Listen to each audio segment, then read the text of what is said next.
لیکن یہ کہ اس وقت جو عالم عرب پر صورتحال پیدا ہو گئی اس میں ہمیں کیا کرنا چاہیے، پاکستان کے جو حالات ہیں ان میں کیا مشورے ہیں، اب میں ان چیزوں کے بارے میں آپ سے چند باتیں عرض کروں گا۔ پہلی بات تو یہ ہے کہ مشرق وسطیٰ کے مسئلے میں اس کے پس منظر کو سمجھ لینا چاہیے۔ ہمارے بہت سے احباب جو ہے وہ فوری طور پر وقتی صورتوں کو، جیسے کہ حالات و واقعات ہوتے ہیں، صرف انہی کے اعتبار سے رائے قائم کرتے ہیں، چیزوں کا پس منظر جو ہے نگاہوں کے سامنے رہنا چاہیے۔ اس صدی کا ایک مختصر سا نقشہ ذہن میں رکھیے، یہ 20ویں صدی کے آغاز کے وقت، جسے ہم پورا کہتے ہیں مڈل ایسٹ، بلکہ صرف مڈل ایسٹ نہیں، پورا شمالی افریقہ سلطنت عثمانیہ کا حصہ تھا، خلافت عثمانیہ، لیبیا، الجزائر، مصر، پورا حجاز، یمن، پورا عراق، شام، اور یہ شام ہی کے حصے ہیں در حقیقت، اردن اور لبنان، یہ سب، یہ شام عرب، عراق عرب، یہ پورا علاقہ خلافت عثمانیہ یہ اس کا حصہ تھا۔ پہلی جنگ عظیم میں انگریزوں نے عربوں کو بغاوت پر آمادہ کیا، غداری پر آمادہ کیا، انہوں نے خلافت عثمانیہ کے خلاف بغاوت کی، بیج بوئے ان کے دلوں کے اندر نفرت کی، ابھارا انہیں، تم ترکوں کے غلام کیوں ہو، تمہیں خود حاکم ہونا چاہیے، تم کھڑے ہو جاؤ، ہم مدد کریں گے، تم بغاوت کرو، تم ان ترکوں کے خلاف ہماری مدد کرو، ہم تمہیں آزاد کر دیں گے، تم اپنے پاؤں پر خود کھڑے ہو جانا۔ یہ بہت ہی ہمارے لیے دردناک المیہ ہے پہلی جنگ عظیم کا۔ کرنل لارنس جیسا شخص، برطانوی استعمار، اور اس کے نتیجے میں عربوں نے بغاوت کی، اور اس قدر دردناک بات آپ کو بتا رہا ہوں، میں پہلی مرتبہ جب سن 62 میں حج کے لیے گیا مدینہ منورہ میں، ابھی وہ ریل کے انجن کھڑے ہوئے تھے۔ یہ ترکی کے زمانے میں، سلطنت عثمانیہ کے زمانے میں بغداد سے مدینے تک ریلوے لائن تھی۔ یہ پورا ایک عالم سلطنت عثمانیہ، صرف سلطنت نہیں، خلافت عثمانیہ، پوری ٹرینیں جو ہے ترکوں کی اڑائی گئی، ہزاروں ترکوں کو شہید کیا گیا، یہاں تک کہ صحن حرم میں شہید کیے گئے سینکڑوں ترک۔ یہ جرم تھوڑے نہیں ہے، معمولی نہیں۔ آج جس کی سزا مل رہی ہے، معلوم ہونا چاہیے کہ وہ جرائم کون کون سے تھے۔ اب بھی جو لوگ گئے ہیں انہوں نے دیکھا ہوگا ترکی کا قلعہ موجود ہے اوپر پہاڑی کے اوپر، حرم کا جو سب سے بڑا دروازہ ہے باب ملک عبد العزیز، اس کے سامنے ایک لائبریری ہوتی تھی، اب تو غالباً وہ بھی گرا دی گئی ہے، اس کے پیچھے پہاڑی پر ترکوں کا قلعہ ہے پرانا، اس پر توپیں موجود تھیں۔ جب بغاوت ہوئی ہے، جو حرم میں آئے ہوئے تھے ترک فوجی، ظاہر بات ہے نہتے، وہ تو نماز پڑھنے آئے ہوئے تھے، ان کو وہاں ذبح کیا گیا، اور ترکوں نے اپنی توپیں استعمال نہیں کی کہ کہیں بیت اللہ کو کوئی نہ پہنچ جائے۔ بہرحال یہ غداری ہوئی ہے پہلی جنگ عظیم کے دوران، اور نہ صرف ترکوں پہ، عربوں نے کی ہے۔ جیسا کہ میں نے کہا تھا، دو ہیں سب سے بڑے مجرم روئے ارضی کے اوپر امت مسلمہ کے طبقات۔ ہمارا پنجابی سپاہی بھی جا کر انگریزوں کی مدد کر کے ایلن بی کو قبضہ جو لے کر دیا بغداد کا، اس میں ہمارے مسلمان پنجابی سپاہی بھی شامل۔ یہ خون چکاں باب ہے ہماری تاریخ کا اس صدی کا۔ لیکن اس کے بعد سلطنت عثمانیہ کے ٹکڑے ہو گئے، چیچڑے ہو گئے۔ ایک انگریز نے لکھا ہے یہ جملہ، ذہن میں گجا ہوا جملہ، کہ تاریخ میں یہ بات ثبت ہو جائے گی کہ ایک انگریز نے اس سلطنت کے ٹکڑے کر دیے کہ جو عمر فاروق نے قائم کی تھی رضی اللہ تعالیٰ عنہ۔ یہ پورا عالم، یہ تمام علاقہ کس نے فتح کیا؟ یہ بات ہاتھ بدل گئے تھے، پھر ترک آ گئے، خلافت عثمانیوں کے پاس چلی گئی، لیکن یہ سلطنت تو حضرت عمر رضی اللہ تعالیٰ عنہ کے زمانے سے چلی آ رہی تھی۔ اس کو ایک انگریز کرنل نے، اور اس نے بغاوت میں آمادہ کر کے عربوں کو اور ترکوں کے پیٹھ میں چھرا ڈھپوا کر ان کے ذریعے سے اور ٹکڑے کر دیے۔ لیکن جب جنگ ختم ہوئی، اب انہوں نے کہا کہ اب ہمیں آزادی دیجیے۔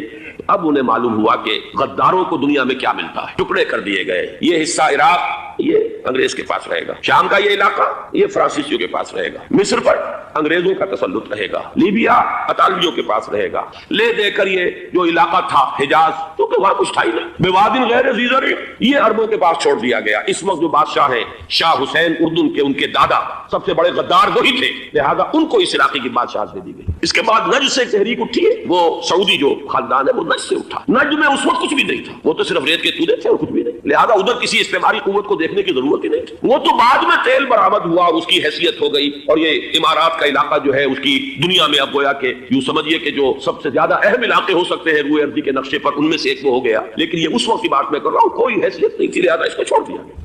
یہ ہے تاریخی پس منظر، یہ لکیریں جو کھینچی گئی ہیں، یہ ایک ملت اسلامیہ کو جو قومیتوں میں تقسیم کیا گیا، پھر نعرے لگوائے گئے المصر للمصریین، الشام للشامیین۔ اب شامی ایک علیحدہ قوم ہو چکے ہیں، مصری ایک علیحدہ قوم ہو چکے ہیں، عراقی ایک علیحدہ قوم ہو چکے ہیں۔ یہ ساری تقسیمیں استعمار کی پیدا کرنا ہے، اس کا کوئی تعلق اسلام کے ساتھ نہیں۔ اب ضرورت تو اس بات کی تھی کہ استعمار کے پنجے جب یہاں سے کچھ ہٹے، دوسری جنگ عظیم کے بعد ایک دور آیا، امریکہ ابھرا ہے دنیا کی عالمی سطح پر سیاست میں، اس کے ہاں کچھ آزادی کے تصورات تھے، اس نے بھی سپورٹ کیا۔ برطانیہ کمزور ہو چکا تھا، وہ اتنے بڑے علاقے کو ہولڈ نہیں کر سکتا تھا، ہندوستان بھی آزاد ہوا، پھر یہ کہ اور دوسرے علاقوں سے بھی اس کو پسپائی اختیار کرنی پڑی۔ استعمار کے پنجے جس طرح بھی ہوئے، ان کے سینوں سے، عربوں کے سینوں سے جو ہے گویا کہ وہ ہٹے، لیکن امریکہ نے ایک اپنی بہت بڑی حکمت عملی جو اختیار کی، عالم عرب کے سینے میں اسرائیل کا خنجر پیوست کر دیا، تاکہ یہ کبھی آزاد نہ ہو جائیں، ہمارے انگوٹھے تلے رہے۔ ہماری پالیسی گواہی کرے۔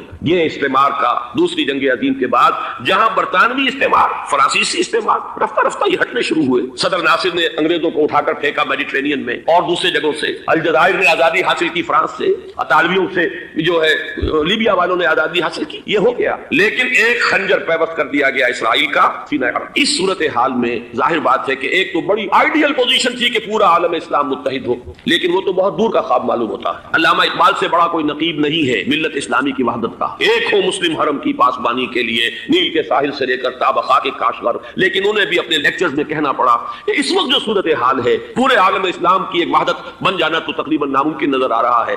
اگر کسی طرح ایک common wealth of Muslim nations وجود میں آ جائے تو بھی بڑی کامیابی ہوگی، لیکن اس سے بھی پہلے یہ تو زیادہ آسان تھا کہ عالم عرب ایک وحدت کی شکل اختیار کر لے۔ یہ تو ایک قوم ہے، اکثر و بیشتر ایک نسل یا زیادہ دو نسلیں کہتی تھی، شمالی افریقہ میں بربر نسل بھی ہے، باقی تو سب عرب ہے۔ یہ پورا عالم ایک نسل، ایک زبان، پورے اتنے رقبے کے اوپر بولے جانے والی ایک زبان، یہ تو ایک ہو جائے۔ افسوس یہ ہے کہ اس کا ایک ہو جانا، ایک شخصیت ابھری تھی جو مذہبی مزاج کی شخصیت تھی، جو دینی مزاج کی حامل شخصیت تھی، اگر اس کی قیادت میں عالم عرب متحد ہو جاتا تو واقعتاً ایک بہت بڑا جو ہے مرحلہ وہ طے ہو جاتا پوری عالمی ملت اسلامیہ کی ایک وحدت اختیار کرنے کا۔ وہ شخصیت تھی شاہ فیصل شہید کی، اور اس لفظ کے ساتھ ہی آپ کے ذہن میں آ گیا ہوگا کیوں انہیں شہید کر دیا گیا، کس نے کیا کرایا، کہاں سے تعلیم حاصل کر کے آیا تھا وہ جس نے شہید کیا شاہ فیصل شہید کو، اس کی گردن پر کون سوار تھی، وہ یہودی لڑکی کے جس کے فوٹو بھی شائع ہوئے کہ گردن پر اٹھائے کھڑا ہوا شہزادہ اپنی ایک یہودی دوست کو، لڑکی کو، اور وہی ہے کہ جس نے جا کر پستول سے شہید کیا ہے۔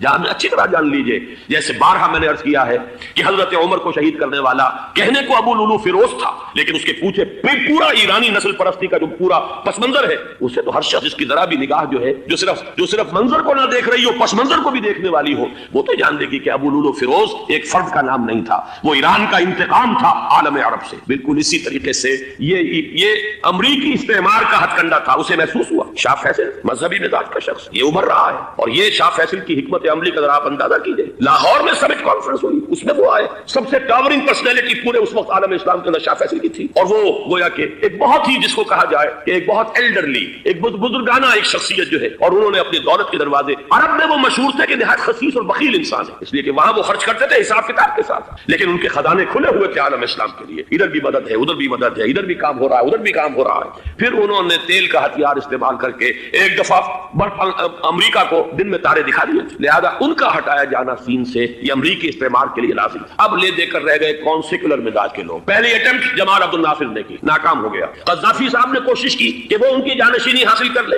ناکام ہو گیا۔ اب ایک تیسری شخصیت صدام حسین کی، ملحد ہے، اسلام سے کوئی سروکار نہیں، باس کا فلسفہ سیکولرزم پلس عرب نیشنلزم یہ اصول ہے، لیکن یہ ہے کہ یہ شخصیت اب ابھر کر ایسی آئی ہے کہ اس سے اس وقت یہ جان لیجیے، میں امریکہ میں بھی عربوں سے مل کر آیا ہوں، سعودی عرب میں بھی میں وہ دیکھ آیا ہوں، نوجوان نسل جو ہے عربوں کی، پورا جو دوسرے عرب ممالک ہیں جہاں پر کہ مذہب کا اتنا چرچا ہی نہیں ہے، پورا فلسطینی عرب، جارڈن کے عرب، شامی عرب عوام، وہ سب کے سب صدام کے پیچھے ہیں، اس لیے کہ انہیں نظر آ رہا ہے کہ ایک شخص پھر ایسا پیدا ہو کر سامنے آ گیا ہے جو شاید عالم عرب کو پھر یونائٹ کرے، اور یہ ہے اصل وہ شے کہ جو امریکہ کے لیے کسی صورت میں قابل قبول نہیں۔ دولت کے یہ ذخائر، خلیج کی یہ دولت، سیال سونا اور اس کے ذخیرے، اور یہ کسی طریقے سے یہ امریکہ کے زیر اثر نہ رہے، یہ ہے وہ شے جو اسے برداشت نہیں ہے۔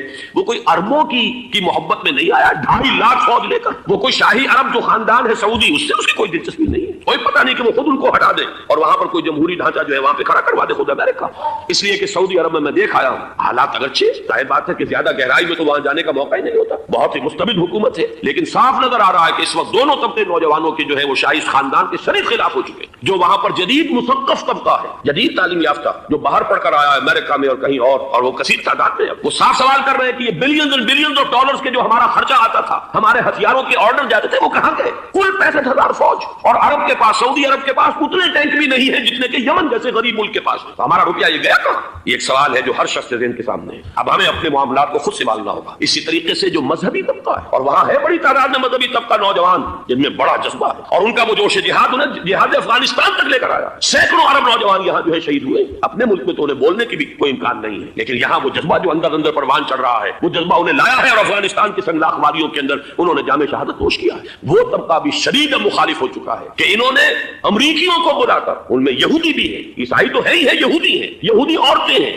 جو کچھ اب وہاں بے حیائی اور بے پردگی کے مناظر نظر آ رہے ہیں۔ یہ سرزمین عرب، میں نے امریکہ میں تقریر سنی ہے، اسنا کے جو فائنل ان کا ایک سیشن تھا، اسلامک سوسائٹی نارتھ امریکہ، جس میں میں مدعو کیا گیا تھا، اسی لیے میں نے یہ سفر کیا تھا. ایک نوجوان نے جو تقریر وہاں پر کی ہے، واقعہ یہ ہے کہ میں حیران رہ گیا اس کی جرأت کا. اس نے کہا کہ حضور نے فرمایا تھا کہ جزیرہ نما عرب میں 2 دین جمع نہیں ہو سکتے، اور آج شاہی خاندان کی صرف اپنی حکومت کو بچانے کے لیے امریکیوں کو اتنی بڑی تعداد میں بلا لیا گیا ہے، جن میں موبائل چرچ بھی ہیں، موبائل سینیگوگز ہیں. یہودی مرد اور عورتیں جو ہے دندناتے کر رہے ہیں آج عرب کی سرزمین پر. لہذا جو مذہبی طبقہ ہے وہ اس پر شدید رد عمل جو ہے اس کے اندر پایا جاتا ہے. یہ حالات ہیں جو میں آپ کے سامنے چاہتا تھا کہ رکھوں. یہ وہ شامت اعمال ہے. ایک طرف یہ کہ وہ شخصیت جو ہے صدام حسین کی وہ کوئی پسندیدہ شخصیت نہیں، لیکن یہ کہ اس شخصیت کو تقویت دینے والے بھی تو یہی لوگ تھے. انہیں خطرہ تھا ایران کے انقلاب سے کہ کہیں اسی قسم کا کوئی انقلاب ہمارے ہاں نہ آ جائے. لہذا انقلاب نے ایران کو ایکسپورٹ نہ ہونے دے، اس لیے انہوں نے اسی صدام حسین کو بلینز اور بلینز آف ڈالرز کی مدد دی.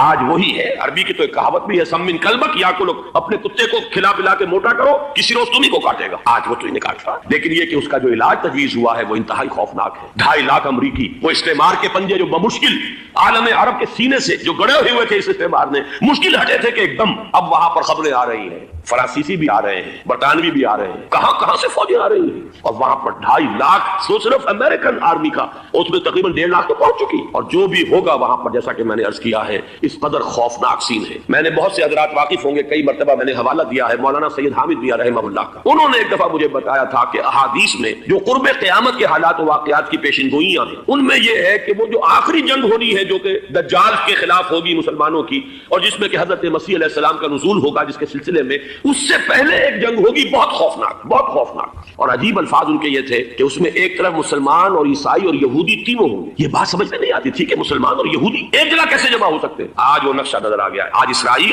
امریکہ، سعودی عرب اب یہ ایک ہے. بلکہ چلتے آئیے، مصر، اسرائیل، سعودی عرب اور جو بھی ان کے حواری ہے وہ سب ایک صف میں کھڑے، اور ان کے اوپر سیادت کس کی؟ امریکہ کی. وہ نقشہ آ گیا ہے. اور اس جنگ کے سلسلے میں مولانا حامد میاں رحمہ اللہ نے مجھے بتایا تھا کہ حدیث میں الفاظ آئے ہیں، اتنے لوگ ہلاک ہوں گے، اتنے لوگ ہلاک ہوں گے، اتنے لوگ ہلاک ہوں گے کہ ایک پرندہ سینکڑوں میل تک اڑتا ہوا چلا جائے گا اور اسے سوائے لاشوں کے اور کچھ نظر نہیں. یہ نقشہ خاکم بدہن تلا ہوا ہے، کھڑا ہوا ہے. جو بھی ہوگا کیمیاوی جنگ، کیمیاوی وارفیئر، کیمیکل وارفیئر اور پھر ایٹمک وارفیئر، اس کی کھلی دھمکیاں دی جاتی ہیں. کبھی کوریا کے بارے میں اندیشہ تھا کہ یہ درندے خدا کی دھرتی کو، کوریا کی غریب بستی کو ناگاساکی بنا کے چھوڑیں گے، ہیروشیما بنا کے چھوڑیں گے. آج وہ صورتحال جو ہے عالم عرب پر، heart of the Arab land, اس پر یہ صورتحال بالکل تلی کھڑی ہے. اس میں ہمیں کیا کرنا چاہیے؟ میں نے یہ چاہا کہ پورا پس منظر آپ کے سامنے، صرف وقتی سا کوئی ایک نعرہ، وقتی سی کوئی ایک خبر، اس کے حوالے سے ایک جذبات کا معاملہ، پورا ایک پس منظر سامنے رکھیے.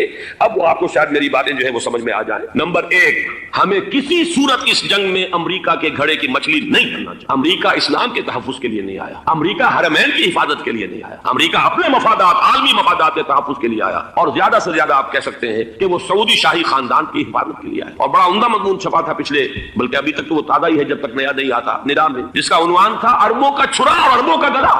سارے پیسے بھی انہیں سے لے رہے. $12 بلین کا ایک چیک لے کر گیا جیل بے کر. اندازہ تو کیجیے دنیا کہاں سے کہاں پہنچ گئی. محو حیرت ہو کہ دنیا کیا سے کیا ہو جائے گی. 2 ماہ قبل اس کا تصور نہیں ہو سکتا. اتنی بڑی قوت امریکہ کی، تباہ کن قوت، اور جمع ہو جائے گی عرب کے اندر. لیکن یہ کہ وہ کاسٹ بھی اربوں ہی کی ہوگی، انہی کا چھرا انہی کا گلا. ہمیں کرنا یہ چاہیے، اللہ تعالیٰ ہماری حکومت کو، ہمارے سیاستدانوں کو، ہمارے ذمہ دار لوگوں کو ہدایت دے. وہ امریکہ کے گھڑے کی مچھلی نہ بنے. اس کے تحفظ کے لیے یا شاہی خاندان کی حفاظت کے لیے بہت کچھ انہوں نے عیش کر لیے، کافی عیش کر لیے. باقی یہ کہ اب جو کچھ ہونا ہے وہ ہونا ہے.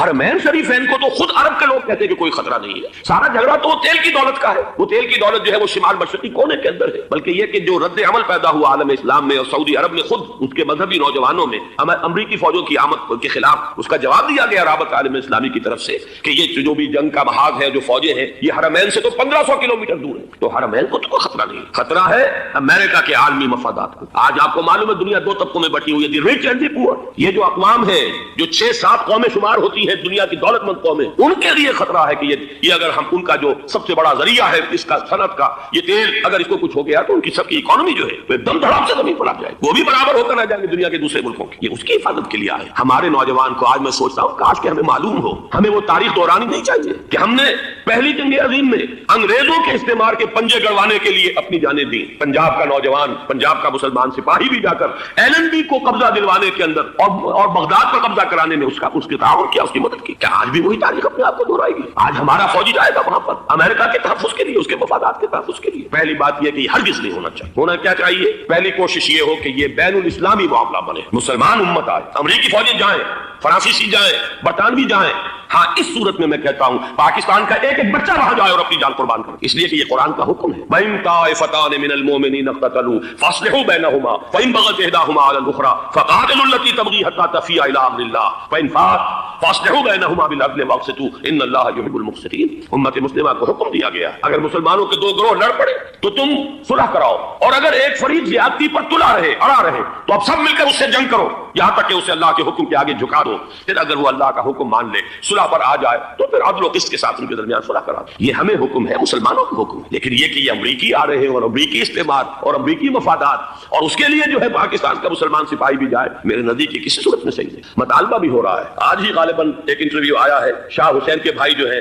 حسن بن طلال، انہوں نے بھی یہی کہا ہے کہ اس کو مسلمانوں کو آپس میں اس معاملے کو طے کرنا چاہیے، اس قضیے کو امریکی فوجوں کو یہاں سے فوراً واپس جانا چاہیے، اور یہی بات میں یقیناً تائید کروں گا، تحسین کروں گا۔ یہی موقف ایران کا، ایران عراق کے خلاف جو UN کے سینکشنز ہیں کہتا ہے ہم اس کی پابندی کریں گے، لیکن امریکہ کو یہاں سے نکلنا چاہیے۔ یہ مسلمانوں کا اپنا معاملہ ہے، وہ آپس میں طے کریں۔ پاکستان کو بھی یہی موقف اختیار کرنا چاہیے پوری قوت کے ساتھ۔ اس میں کوئی بھی اگر کمزوری ہو رہی ہے تو در حقیقت یہ گویا کہ ہم امریکی استعمار کے ہاتھ میں اس کا کار بن کر کھلونا بن کر استعمال ہو رہے ہیں، جو کہ ہمیں کسی صورت میں نہیں کرنا چاہیے۔ اگر یہ بھی ناکافی ہو تو دوسرا ایک اور مسئلے کا حل موجود ہے اس سے براڈر سطح پر کہ غیر جانبدار ممالک اگر کوئی ہے ان کو بھی اس قضیے کے اندر شامل کیا جائے۔ ایک تحریک تھی کسی زمانے میں کافی بڑی تھی، لیکن یہ کہ وہ بھی اگر اس کے اندر شامل ہو جائیں، لیکن امریکہ رشیا یہ تو ظاہر بات ہے سپر پاورز ہیں کہ مفادات ہیں، عالمی اور گلوبل مفادات ہیں، لہذا اول تو یہ ہونا چاہیے کہ بین الاسلامی معاملہ بنا کر اس صورت میں جیسا کہ میں نے عرض کیا ہماری پوری فوج بھی جائے، اللہ پر توکل کر کے پاکستان کا محافظ اللہ ہوگا، اگر اللہ کے ایک حکم کے اوپر عمل کرتے ہوئے مسلمان یہاں سے جائیں اور جا کر وہاں پر جو ہے اپنی جانیں دینے کو تیار ہو جائیں۔ لیکن اگر یہ اس میں بھی کافی نہ ہو تو جو بھی غیر جانبدار ممالک ہیں ان کو بھی اس معاملے کے اندر شریک کیا جا سکتا ہے۔ بدرجۂ آخر اگر پاکستانی فوج جائے وہ صرف حرمین شریفین کے گرد و نواح میں ان کو ڈپلوائے کیا جانا چاہیے۔ اگر خدا نہ خواستہ وہاں پر کوئی آنچ آنے کی شکل پیدا ہو جائے تو اس کی اے ارض پاک تیری حرمت پہ کٹ مرے ہم، اس کے لیے مسلمانوں کو تیار رہنا چاہیے، اس لیے کہ بہرحال جہاں تک ارض پاک کی حرمت کا تعلق ہے وہ ہمارے ایمان کا جز ہے۔ باقی برطانوی مفادات، امریکی مفادات، صنعتی ممالک کے مفادات یا کسی شاہی خاندان کے مفادات، یہ شاہی خاندان یہ تو گرتی ہوئی دیواریں ہیں، جانا ہے آج نہیں تو کل، لیکن یہ کہ اصل معاملہ ہے امت کا، اصل معاملہ ہے امت مسلمہ کا، اصل معاملہ ہے حرمین شریفین کا، لہذا ان دونوں چیزوں کو لازماً گڑبڑ نہ کریں۔ آپ حضرات کے علم میں ہے کہ اس سے پہلے ایران کی طرف سے بار بار مطالبہ ہوا کہ حرمین کو بین الاسلامی کنٹرول میں دے دیا جائے اور سعودی عرب کا اس کے اوپر سے جو انتظامی عمل دخل ختم کر دیا جائے۔ میں نے کبھی تائید نہیں کی، اس لیے نہیں کی کہ میرا مشاہدہ ہے، میں گیا ہوں بارہا، سعودی عرب کی حکومت نے چاہے خود بھی بڑے بڑے محل بنائے ہیں لیکن حرمین کی خدمت کے اندر بھی کوئی کمی نہیں رکھی، اس پر انہوں نے اربوں ڈالر اس پر بھی خرچ کیا ہے، اس کے اوپر انہوں نے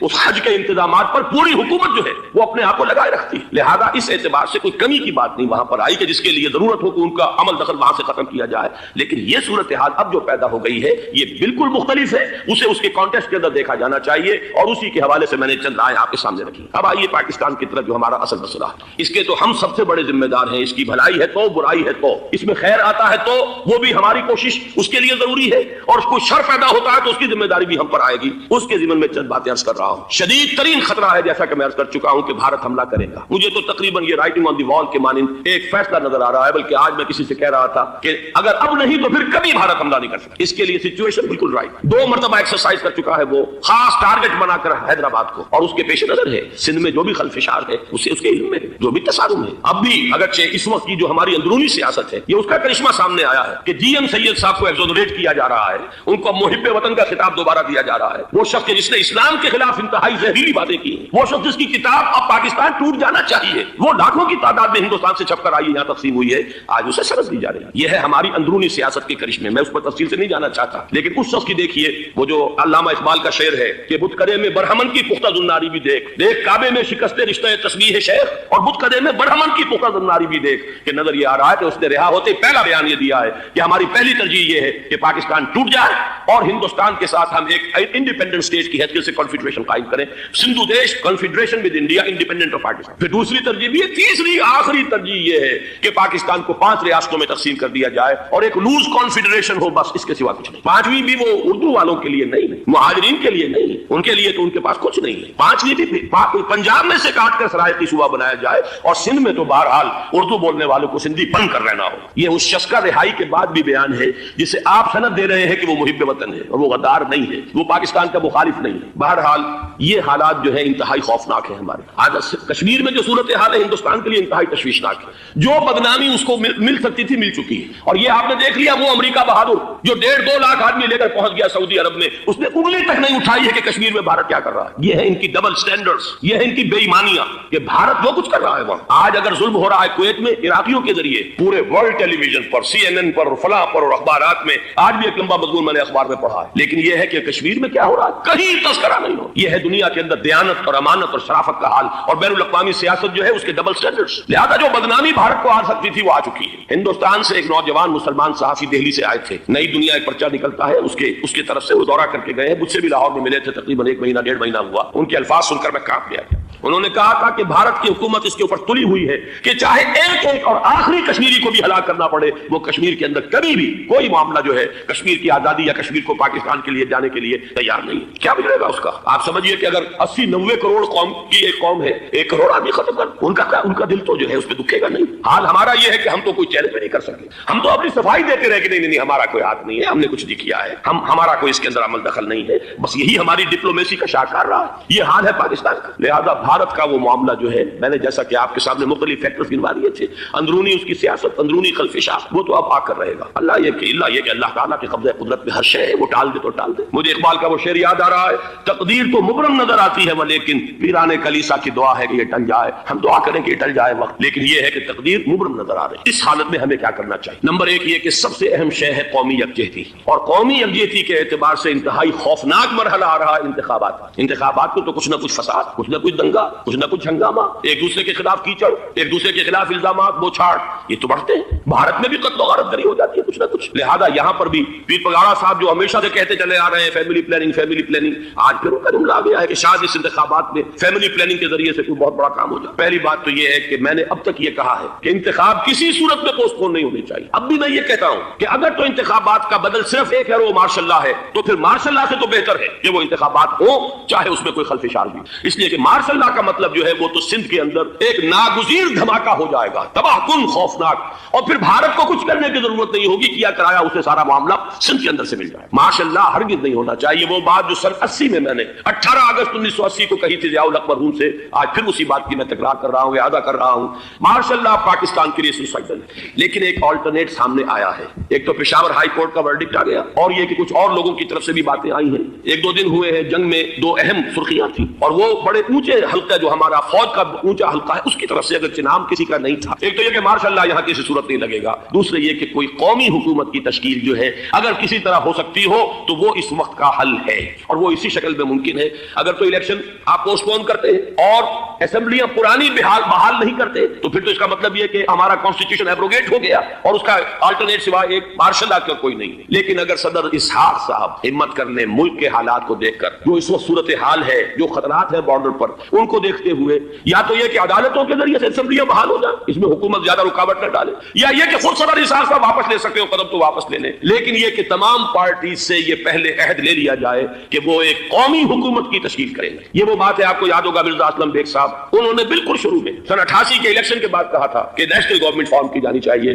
اس وقت تو کسی نے دھیان نہیں دیا، پیپلز پارٹی بڑے نشے میں تھی، اس کو خاص طور پر سندھ میں جس طرح کا واک اوور ملا تھا اس کا ایک نشہ تھا اس کے دماغ پر، اس لیے وہ سوچنے پر تیار نہیں ہوئی۔ لیکن یہ کہ وہ جو ایک فارسی میں کہا جاتا ہے کہ ہر چے دانا کنت کنت نادا لیک وعدس خرابی بسیار، اب اس خرابی بسیار کے بعد بھی اگر عقل آ جائے اور ایک نیشنل گورنمنٹ بنائی جا سکے اور اس کے حوالے سے الیکشن کو پوسٹ پون کیا جا سکے تو میرے نزدیک یہ رائے پوری قوت کے ساتھ دی جانی چاہیے، پیش کی جانی چاہیے، اس لیے کہ الیکشن اس وقت جس خلفشار کا سبب بن جائے گا، ذریعہ بن جائے گا، اس کو تو گویا کہ اور بھارت کے جو گھناونے عزائم ہیں ان کو اور تقویت دینے کا سبب اور ذریعہ بن جائے گا۔ دوسری بات یہ، اس قوم کے اندر جذبہ جہاد، وہ ڈیفینسو جہاد، دفاعی جہاد، جس کے بارے میں کوئی دو رائے نہیں ہو سکتی کہ اس کے لیے جو جان بھی دی جائے گی وہ شہادت کی موت ہو، اس لیے کہ حضور کی حدیث ہے من قتل دون مالہ فہو شہید، جو شخص اپنے مال کی حفاظت کرتے ہوئے مارا گیا مسلمان وہ شہید ہے۔ تو ظاہر بات ہے کہ اپنی آزادی کا تحفظ جو ہے وہ مال کے تحفظ سے زیادہ اہمیت رکھنے والی شے ہے ایک جذبہ جہاد پیدا کیا جائے اور ایک پیپلز آرمی یہاں پر کھڑی کی جائے. عوامی فوج صرف نہیں کر سکے گی تحفظ جب تک کہ پوری قوم جو ہے وہ فوج کی شکل اختیار نہ کر لے. لیکن ظاہر بات ہے کہ اس کا بھی امکان اسی صورت میں ہوگا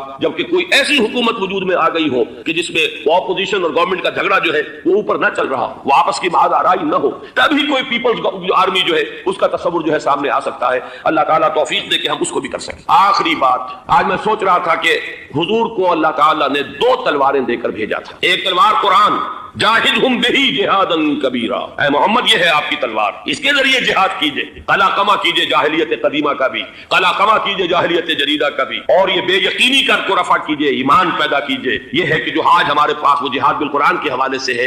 اور دوسرا ہتھیار تھا دین حق, هو الذی ارسل رسولہ بالہدی ودین الحق لیظہرہ علی الدین کلہ. وہ نظام میں عدل اجتماعی, وہ جو واقعہ یہ ہے کہ اگر اس کا نمونہ دنیا کو دکھا دیا جائے تو پوری دنیا اسے قبول کرے گی, اس لیے کہ دنیا تو پیاسی ہے. دنیا مختلف نظاموں کو ٹرائی کر کے تھک چکی ہے. اس نے جمہوریت کا تجربہ بھی کر لیا ہے جس نے سرمایہ داروں کی آمریت کی شکل اختیار کر لی. دنیا نے کمیونزم کا تجربہ بھی کر لیا ہے, وہاں سے بھی پسپائی اختیار کر رہی ہے نوع انسانی. لیکن یہ کہ وہ نظام عدل اجتماعی تو ہمارے پاس تھا. پچھلے سال آپ کو یاد ہوگا یہاں پر دسمبر کے مہینے میں اس کے اوپر سیمینار ہوئے تھے. سیاسی نظام, معاشی نظام, معاشرتی نظام, اخلاقی نظام, وہ پورا نظام زندگی جو ہے وہ ہمارے پاس ہے جس کے لیے یہ ملک لیا گیا تھا. اسلامی انقلاب برپا کر کے اور یہاں پر اس دین کو قائم کیا جائے. میں چند باتیں بھارت کے حوالے سے کہنا چاہتا ہوں. بھارت کے سلسلے میں ہم سے بہت بڑی بڑی کوتاہیاں ہوئی ہیں ہندو قوم کے حوالے سے. پہلی کوتاہی یہ ہوئی کہ ہم نے 800 یا 1000 برس تک حکومت کی. اگرچہ صوفیاء نے کچھ تبلیغ کی یہاں پر, لیکن علمی سطح پر, انٹلیکچوئل لیول پر کوئی تبلیغ کا کام نہیں کیا. ہندوؤں کی جو اعلیٰ ذات کے لوگ ہیں